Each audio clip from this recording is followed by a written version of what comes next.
Selamat siang pemirsa, Ufatan Barwa kembali memenuhi aktivitas Anda selama 30 menit ke depan. Bersama saya Riko Rafat. Dan saya Andestika Ainu. Kami hadir untuk memberikan sejumlah berita aktual dan terpercaya yang telah kami upload untuk Anda. Berikut berita utama hari. Penutupan dilakukan di Jalan Kapten Haryadi guna memperbaiki gorong-gorong.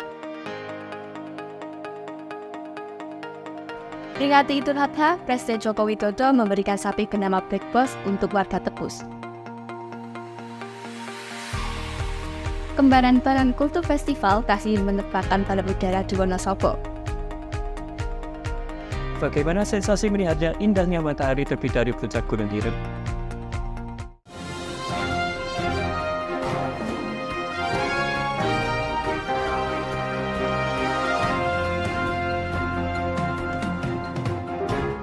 Pemirsa, bagi Anda masyarakat dan terkhususnya di Kabupaten Sleman, bahwa dilakukan penutupan jalan di Kapten Haryadi. Hal tersebut terjadi karena pembenahan gorong-gorong oleh Pemprov DIY.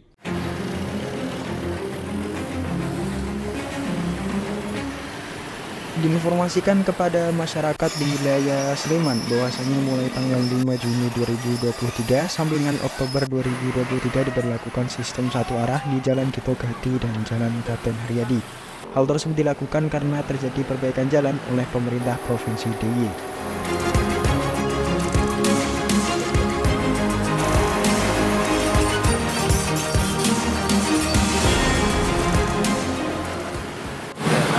Dari perbaikan jalan ini, Bu, apakah ada dampak tertentu yang terjadi atau mungkin dari segi penjualan atau yang lainnya?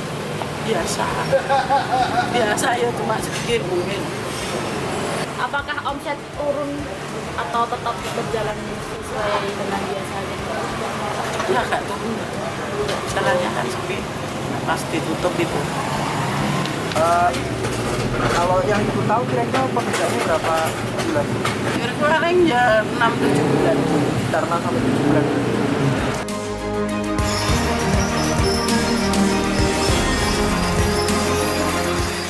Pemberlakuan sistem satu arah ini dimulai sejak pukul 9 pagi hingga pukul 3 sore. Muhammad Tafrihan, Yogyakarta.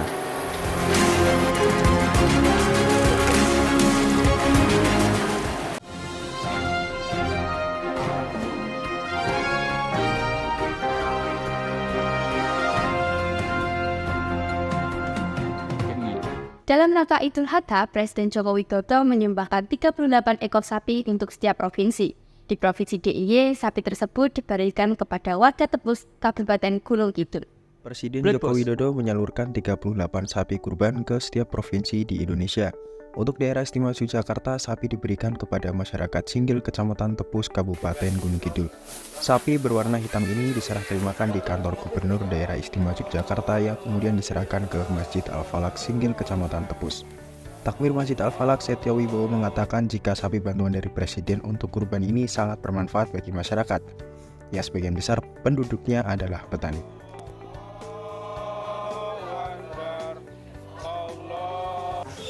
Untuk lokasi korban gitu minta nama takmir dan juga nama masjid itu, tapi kita benar-benar tidak menduga kalau yang akan diberikan ke kami bantuan dari Presiden. Pak, kalau hewan ternak tersendiri dari mana ini, Pak? Informasinya itu dari Sleman, ya, dari petani milenial Sleman.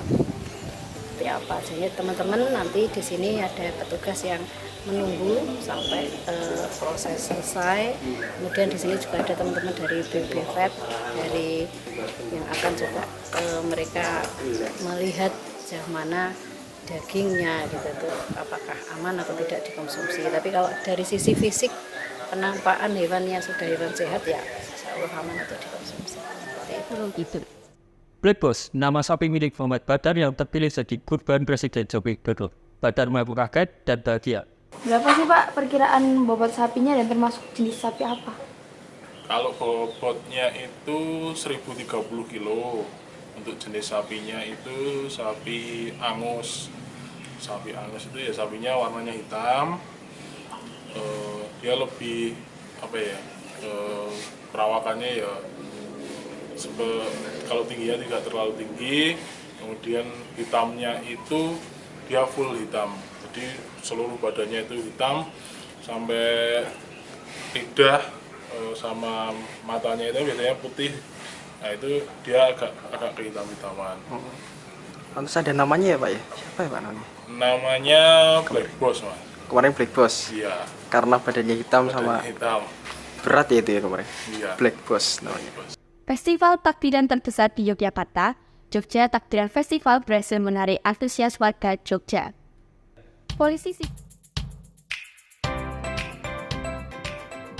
Pasca COVID-19, Kota Yogyakarta kembali menggelar Jogja Takbir Festival pada hari Jumat 30 Juni 2023.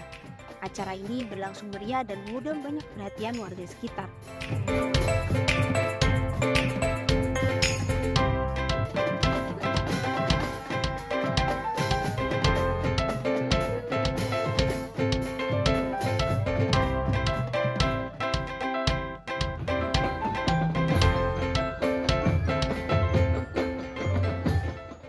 Apa sih nama acara ini? Nama acara ini Jogja Takbir Festival yang diadakan oleh Angkatan Muda Muhammadiyah Kota Yogyakarta sebagai wujud kita cinta atas budaya dan syiar agama Islam di Kota Yogyakarta. Adakah tujuan dari acara ini apa ya Mas? Tujuan ini kita memperkenalkan bahwasanya Islam itu sangat berkemajuan, Islam tidak anti kritik, Islam tidak anti budaya, tetapi budaya untuk menjadi ladang dakwah kita semuanya. Bagaimana kesan Ibu melihat acara ini gitu? Cukup menyenangkan, bisa buat hiburan. Ini acara jarang-jarang, nggak mesti setahun sekali ada. Biasanya per kecamatan, per kelurahan adanya. Ini tapi ini dipusatkan sekota ini, jadi antar kelurahan. Berarti udah lama nggak ada acara ini ya Bu? Ya sebelum COVID mungkin ada, itu kemarin ada COVID pandemi itu berhentian 3 tahunan. Memang Baru meriah kali seperti ini ya? Iya.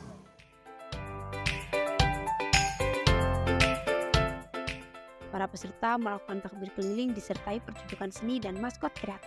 Maulida Alfiandi, Yogyakarta.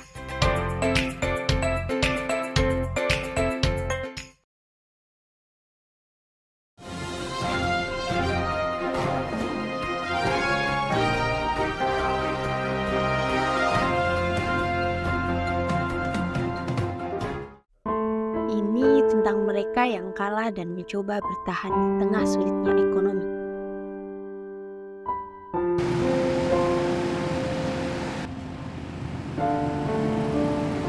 Kalau saya milih di manusia silver itu cuma satu ininya, cari kerjaan di bangunan belum dapat, jadi saya ya minim daripada mencuri, mending minta seikhlasnya di lampu merah buat kehidupan. Kalau belinya itu cuma bahannya itu cat sablon dicampur sama minyak goreng, itu modal kalau catnya doang itu saya beli cuma yang murah 18.000, minyaknya goreng cuma yang harga 4.000, minyak bantal itu bisa dipakai sampai 5 hari. Itu 5 hari satu orang, kalau sama teman-teman pakai ya minim 2 hari. Cara bersihnya gimana ya? Cara bersihnya cuma kayak piring itu, nggak cuci bersih sunlight gitu, gimana sekitar 4 tahun lebih, 5 tahunan gitu. 5 tahun kurang lah. Yang dilakukan oleh Indra Gunawan adalah street performance, yaitu kesenian yang dilakukan di jalan sebagai ruang pertunjukan. Kalau sebelum COVID ya pendapatan lumayan. Kalau pas sebelumnya, kalau sekarang sampai COVID, dari COVID sampai sekarang ya minim tuh. Sekarang berusaha mencari dari pagi sampai ke malam, ibaratnya dari jam 8 sampai ke jam 9 malam itu ya minim, kebanyakan cuman ya 300 400 sudah, itu 400 kebanyakan. Kalau jelek-jeleknya ya 300 lebih dikit.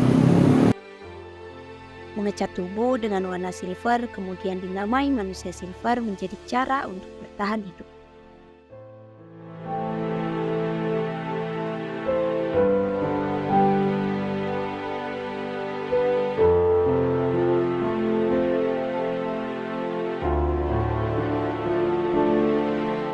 Marak terjadinya setelah COVID. Kalau dulu sebelum COVID itu kan keberadaan manusia silver itu cenderung sebagai penghibur dan di jalan gitu, dan mereka tidak melakukan aktivitas meminta-minta, tapi lebih stay ke satu tempat. Terus mereka ada kotak itu orang yang lewat bisa mengisi untuk mengapresiasi. Tapi pasca adanya COVID itu malah mereka di jalan atraksi di jalan, kemudian meminta-minta kepada orang yang ada di jalan seperti kendaraan-kendaraan itu. Jadi itu yang buat mereka tidak berpilihan dari aktivitas semua mengisi. Nah, alasan mereka menjadi manusia silver, kalau ya informasi yang mereka terima alasannya itu ekonomi. Jadi memang dengan menjadi manusia silver mereka bisa memperoleh pemasukan. Salah satu kasus di tempat kami ada yang semula jualan cilok. Nah, jualan cilok di SMK, SMA gitu. Nah, karena COVID itu kan ributan. Jadi pas di ributan nggak ada murid, akhirnya nggak laku. Kan nggak bisa jualan dia. Nah, disawarin lah sama temennya untuk jadi manusia silver. Ini ikut akhirnya itu jadi manusia silver. Kalau Oscar COVID itu masuk kan masalah ekonomis.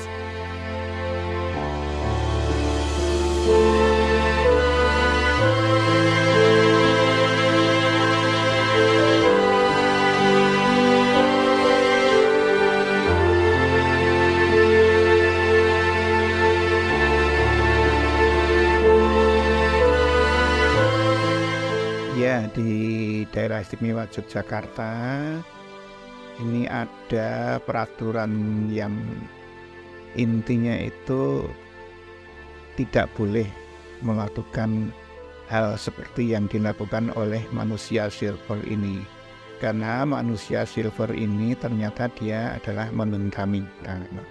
Nah, itu untuk meminta-minta di jalanan atau di tempat umum dan sebagainya itu tidak diperbolehkan. Ini ada aturannya, itu ada di peraturan daerah nomor 1 tahun 2014. Ya, banyak manusia silver yang ditangkap itu juga sudah banyak yang ditangkap. Kemudian yang memberi pun juga sudah ada yang ditangkap. Jadi tidak hanya yang manusia silvernya aja, tetapi juga pemberinya itu juga sudah ada yang ditangkap, karena nanti menjadi potensi untuk maraknya peminta-minta seperti itu dengan modus operandi apapun. Ketika itu meminta-minta seperti itu tidak boleh. Ya, untuk orang atau manusia silver yang ditangkap ini kemudian dimasukkan ke dinas sosial karena yang menangannya ada di sana. Nah, di sana itu di asesmen, artinya data kemudian semua apapun tentang anak ini, manusia ini kemudian akan dianalisis. Kemudian setelah dianalisis nanti dari hasil analisis ini akan ditentukan treatmentnya. Kemudian dilakukan treatmentnya, bentuk pembinaannya, termasuk kadang-kadang lama pembinaan atau lama penahanannya di asesmen itu berapa lama, itu kadang-kadang tergantung dari asesmen ini. Itu yang dilakukan oleh dinas sosial. Kalau tetangga tuh melihat saya jadi manusia silver tuh ya nggak apa-apa, ya cuman biasa-biasa aja. Yang penting kan kalau cuman kayak teman terdekat, yang penting nggak mencuri, yang halal, silver, apapun yang saya bawa itu minta itu yang penting seikhlasnya. 100 perak, 200 perak saya terima. Sebenarnya, tindakan yang meminta-minta adalah ilegal, termasuk manusia silver. Maulida Alfiandi, Yogyakarta.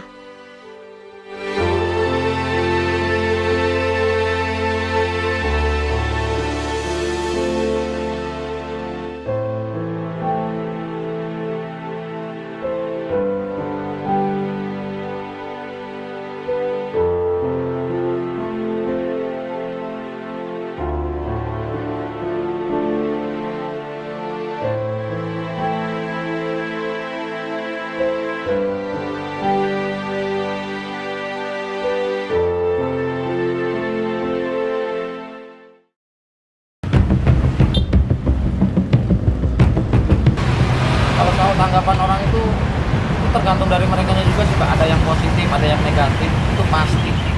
Polisi capek atau Pak Ogah merupakan sebutan bagi sang pengatur jalan di persimpangan.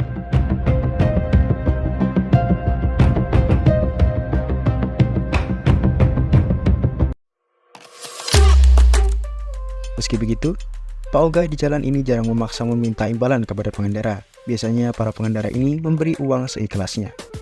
Ada dua kubu yang pro dan kontra menanggapi kehadiran Pak Ogah di jalan. Apakah keberadaan Pak Ogah di persimpangan jalan membantu atau malah merugikan? Saya di sini itu dulu dari 2017. Itu mulai pertama kali nongkrong di sini, ngatur di sini setelah pulang kerja itu 2017. Wah, kalau soal pendapatan itu sulit untuk dijelaskan, Mbak. Soalnya karena saya sendiri nggak pernah menghitung uang itu. Yang jelas cukuplah untuk menafkahi yang di rumah. Menurut beberapa masyarakat, Pak Ogah membuat macet. Ada pula yang mengatakan Pak Ogah hanya mendahulukan yang memberi uang saja. Kita itu mengatur orang banyak dan nggak semuanya itu nurut, gitu loh. Karena kayak dulu aja pernah sampai ke Depok Timur itu karena ya yang naik mobil itu memang nggak bisa, itu orang udah dikasih tanda disuruh berhenti untuk bergantian lewat gitu loh. Cuma dia tidak mau mendengarkan, tidak mau itu, tidak mau berhenti. Dan akhirnya terjadi kecelakaan. Kadang juga memang hampir ketabrak itu udah sering dikarenakan orang terburu-buru dan tidak mau ngalah. Ya kalau dulu sih cuma sampingan Mbak, cuma kalau sekarang mungkin bisa dibilang ya utama lah, dikarenakan memang belum ada pekerjaan lagi seperti dulu gitu. Kalau soal aturan hukum menangani Pak Ogah, saya belum pernah dengar Mbak. Kalau hukum seperti itu sebenarnya kayaknya nggak ada ya Mbak. Dikarenakan di sini kita itu membantu, justru malah polisi lalu lintas pun menyarankan kita memang kalau saat macet memang harus membantu. Menurut saya memang secara pribadi ya, mungkin juga hal ini dirasakan oleh masyarakat umum kebanyakan. Jadi memang pada titik-titik tertentu keberadaan Pak Ogah yang membantu mengatur lalu lintas di jalan itu, saya kira itu banyak membantu masyarakat. Jadi otomatis dengan masyarakat terbantu itu juga kepolisian turut terbantu. Iya, ya otomatis sebetulnya itu kan tugas polisi ya kan. Tugas kepolisian lalu lintas untuk mengatur lalu lintas, untuk menertibkan lalu lintas yang ada di jalan itu. Tadi kan ketika titik-titik atau sudut-sudut tertentu itu saya kira personil kepolisian belum bisa mencukupi untuk itu. Jadi saya kira ya keberadaan Pak Ogah itu cukup membantu. Kalau hukum yang mengatur, sepengetahuan saya belum ada Mas. Karena itu juga tidak termasuk tindakan kriminal ataupun yang mengganggu ketertiban umum ya gitu. Ya, kalau saya dimintai pendapat gitu ya, fenomena Pak Ogah itu ya yang ada di jalan-jalan ya.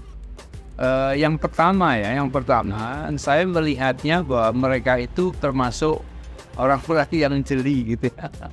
Jeli menangkap peluang gitu Mas ya. Karena keruwetan di jalan raya itu kalau hanya diserahkan kepada polisi lalu lintas menjadi sangat tidak cukup kan ya, sehingga akhirnya mereka mengambil sebagian peran gitu ya, peran yang seharusnya dilakukan oleh polisi lalu lintas ya, kemudian mereka melihat itu sebagai sebuah peluang ya, itu yang pertama ya. Jadi saya menganggap mereka kreatif gitu ya, itu yang pertama ya. Kemudian yang kedua Mas ya, yang kedua mereka itu pada realitanya memang banyak membantu kan ya. Jadi siapapun yang menggunakan jalan, entah itu mau belok, entah itu mau gantian gitu, ternyata mereka memang bisa membantu ya. Nah itu sisi positifnya gitu ya. Nah sisi yang negatif itu ini membuktikan betapa banyaknya tenaga kerja di negara kita itu ya yang memiliki kualifikasi sangat rendah. Ya, jadi mereka itu mikirnya hanya seperti itu aja ya, tidak berpikir tentang hal-hal yang lebih tinggi lagi dari itu ya. Nah ini bukti ya bahwa namanya pendidikan itu terpenting ya buat meningkatkan kualitas tenaga kerja. Saya kira itu dulu ya pandangan saya. Apakah Pak OP itu bisa dibina sebagai pembantu polisi? Sangat mungkin ya, sangat mungkin. Mereka itu dibina, diberikan pelatihan ya, diberikan pembekalan yang cukup ya untuk bisa menjadi semacam asisten gitu ya, asisten polisi lalu lintas ya. Kenapa tidak? Nyatanya mereka itu punya kesediaan memang untuk bisa membantu tugas-tugas polisi lalu lintas. Kemudian apa perkiraan Bapak mengenai alasan mereka menjadi PAUK? Ya di depan tadi sudah saya sampaikan Mas Tasrifat ya. Jadi mereka itu melihat bahwa ini ada peluang, sedangkan mereka sendiri ya itu sangat membutuhkan pekerjaan, sangat membutuhkan penghasilan ya. Ini juga menunjukkan bahwa di negara kita itu pengangguran itu bisa teratasi dengan baik gitu, sehingga yang seperti itu akhirnya dianggapnya sebagai sebuah kesempatan ya untuk bisa mendapatkan penghasilan. Jadi saya kira itu bukti bahwa pengangguran memang harus segera diatasi gitu.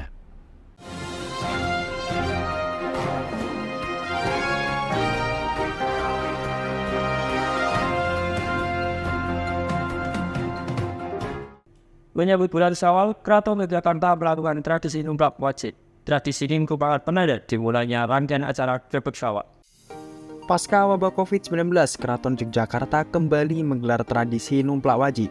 Acara ini diselenggarakan di halaman Magangan Keraton Yogyakarta. Tradisi numplak wajib ini merupakan penanda dimulainya rangkaian acara Grebeg Syawal. Prosesi numplak wajib diawali dengan doa yang dipimpin oleh abdi dalem Kanca Kaji.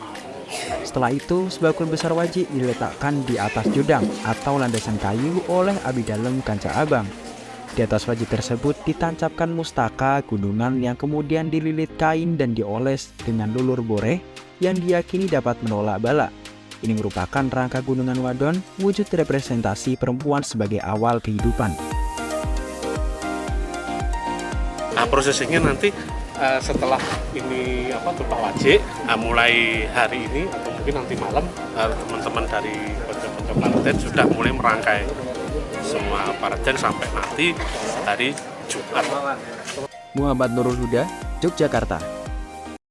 Ribuan warga berebut gunungan Grebeg Syawal di halaman Masjid Kauman. Mereka percaya dapat memperoleh keberkahan dari gunungan tersebut. Barisan pasukan bergada berjalan mengawal 5 buah gunungan dalam tradisi Grebeg Syawal.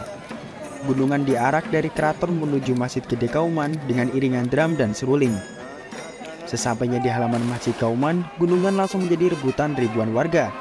Warga yang sudah menunggu sejak pagi hingga siang hari, rela berdesak-desakan untuk memperebutkan gunungan yang terbuat dari hasil bumi. Warga percaya, dengan berebut gunungan, mereka akan mendapatkan berkah, rezeki, dan keselamatan dari persembahan Raja Keraton Yogyakarta, Sri Sultan Hamengkubuwono ke-10. Lihat orang aja banyak kan gitu, jadi ikut-ikutan senang gitu. Katanya sih ada yang bilang katanya subur katanya. Saya dari Solo, Mas. Asik ya, Mas? Asik banget ternyata. Pesan saya ternyata Grebeg Syawal yang ada di Jogja ini nggak kalah serunya yang ada di Solo. Seperti yang saya rasakan waktu di Solo itu gimana sih rasanya yang di Jogja, jadi saya tertarik sini. Muhammad Tafrihan, Yogyakarta. Setiap daerah memiliki cara masing-masing untuk merayakan Lebaran. Di Desa Seruni Boyolali, warga mengarak sapi miliknya. Tradisi ini dilakukan setiap hari ke-7 Lebaran. Tradisi arak-arakan sapi di Desa Seruni Boyolali dilaksanakan setiap tahun pada hari ke-7 bulan Syawal.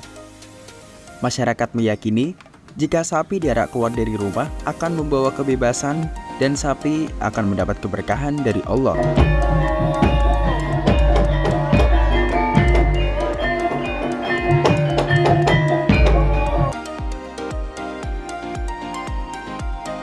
Acara ini diselenggarakan tiap tahun, lebih tepatnya setelah Hari Raya Idul Fitri. Dari masyarakat sendiri meyakini kalau sapi ini diarah keluar kampung, berharap sapi ini mendapatkan kebebasan dan rahmat dari Allah, Mas. Jadi secara tidak langsung rahmat dari Gusti Allah tersebut akan menular juga ke masyarakat sekitar. Mahadi Suparno, Boyolali. Kapadosia Turki versi lokal, kembaran balon Kultur Festival sukses memanjakan mata para pengunjung. Nah,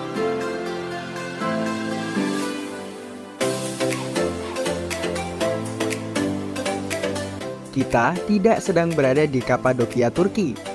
Pentas menawan puluhan balon udara ini ada di Indonesia, lebih tepatnya di Desa Kembaran Kabupaten Wonosobo. Ini merupakan rangkaian dari acara Kembaran Balon Culture Festival.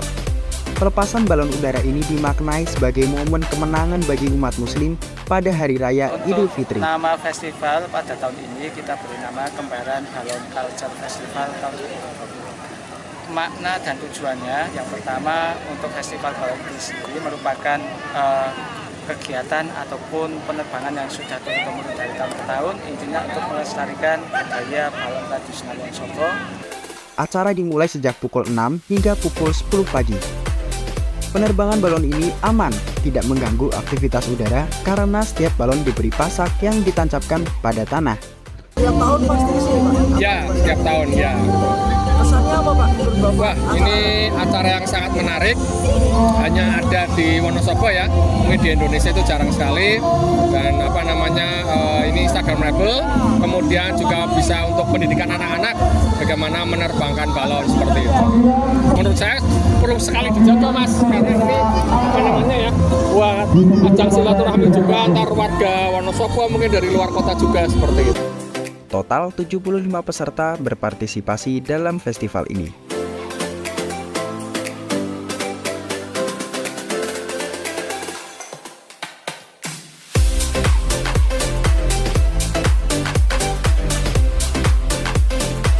Untuk pengerjaannya, waktunya berapa hari? Hampir 2 bulan.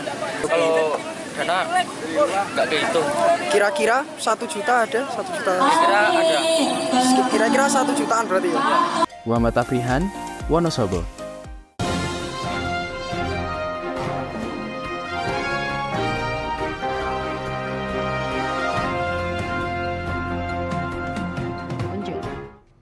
nah, masuk masa libur sekolah dan juga Idul Fitri banyak diisi dengan mengunjungi objek-objek wisata. Bagi yang ingin menyaksikan keindahan sunrise, Gunung Ireng dapat menjadi salah satu opsi pilihan Anda yang terletak di Kapanewon Patu Kabupaten Gunung Kidul.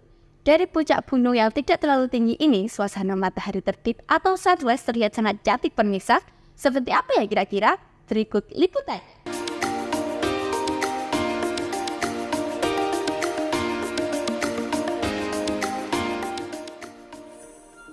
Nah, bagi Anda yang sedang berlibur atau singgah di Yogyakarta, tidak ada salahnya berkunjung ke Gunung Ireng yang berada di Patu Gunung Kidul. Di atas gunung ini Anda dapat menyaksikan indahnya sang matahari terbit.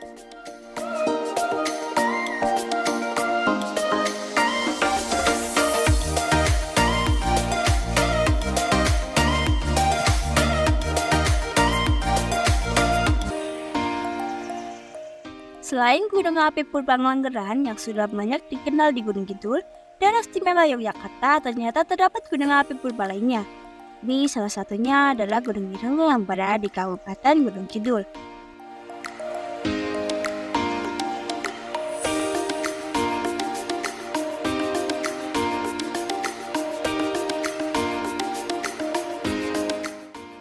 Kesannya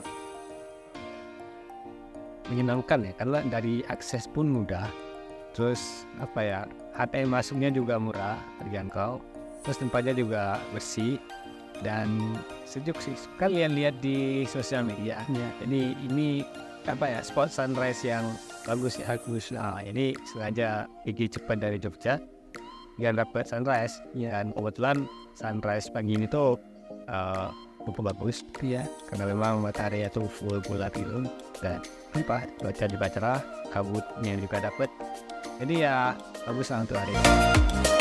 Gunung Ireng ini menjadi salah satu spot favorit untuk menikmati keindahan matahari terbit atau sunrise. Di sini juga terdapat spot foto yang membuat foto Anda semakin cantik. Bagaimana kesan kakak berkunjung di Gunung Ireng ini? Kalau saya baru pertama kali ya menyenangkan, terus buat sunrise-an bagus.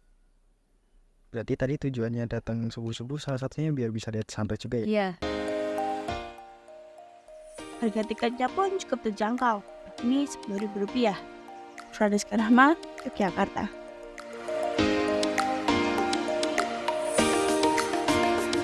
Kota Yogyakarta dikenal sebagai surganya kuliner. Tak hanya makanan atau wisata, tetapi juga minuman. Salah satunya adalah kopi jos. Kopi jos diolah dengan mencampurkan bara arang menyala dalam kopi.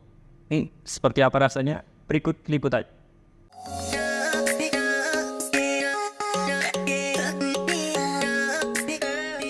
Jakarta, kota yang menawan. Tidak hanya masalah wisata dan kuliner, tetapi juga tentang minuman ya. Kali ini saya akan mengajak Anda menikmati salah satu minuman yang khas asli Yogyakarta, yaitu kopi jos. Anda penasaran apa itu kopi jos? Ikuti tur saya.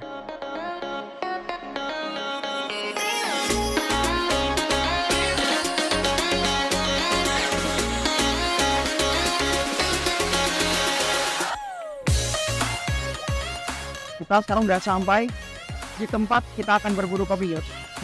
Angkringan kopi jos Kangjo. Oke, langsung aja. Halo Mas. Iya Mas. Ada kopi jos kan? Ada. Sebelumnya mau tanya nih, kopi ini apa ya? Kopi jos itu kopi yang dicampur sama arang Mas. Sama arang? Iya. Terus josnya itu dari mana? Kata josnya itu? Kata josnya itu Mas, dari ketika kopinya itu udah jadi, itu kan dimasukin sama arang. Wah. Nah itu suaranya jadi kayak jos.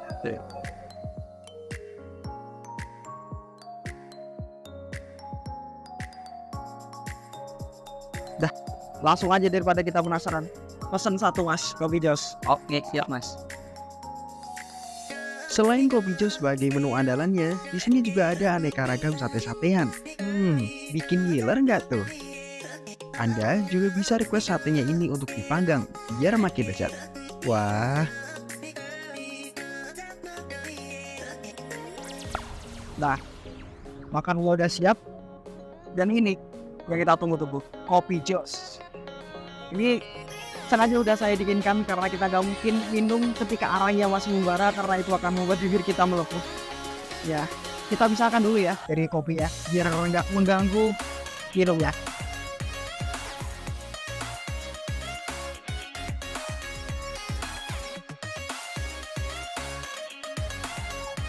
Aromanya memang sedikit beda, ada bau-bau arang dan kopi yang dicampur menjadi satu. Luar biasa. Langsung aja kita coba. Manis loh. Ini benar-benar manis. Saya kira kopi jos ini identik dengan pahit karena kopi kita dimasukkan dengan arang yang membara. Tapi ini ternyata benar-benar manis. Tidak ada pahit sama sekali. Cuma perbedaannya di aroma. Aromanya memang lebih wangi. Kita coba sekali lagi.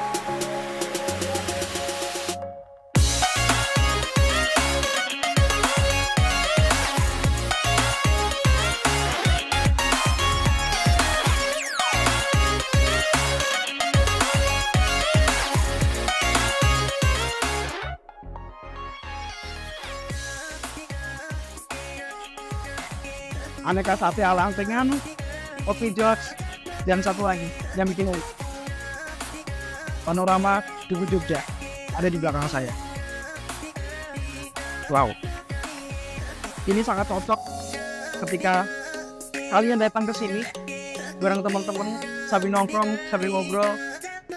Pas banget.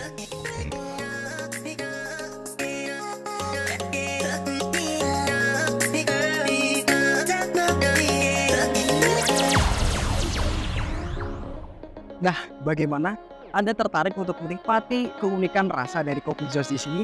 Silahkan datang langsung di antrian Kopi Jos Kangjo, lebih tepatnya ada di sebelah utara Tugu Jogja.